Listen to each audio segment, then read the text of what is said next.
Hello everyone, today I'll show you how to unlock a layer in a PDF file using Adobe Acrobat Pro DC.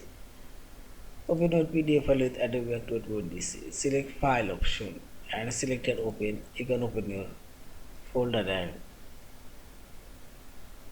now click on this left sidebar arrow and this is layer option. Click here and this layer see this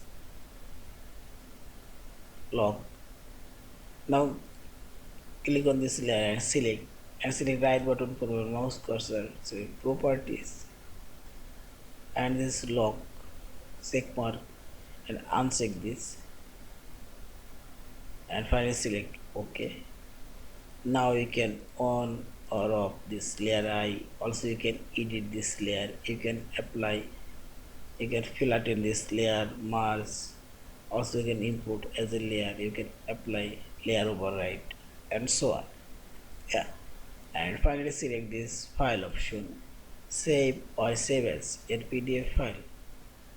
Thank you for watching. Please subscribe, like, share and comments.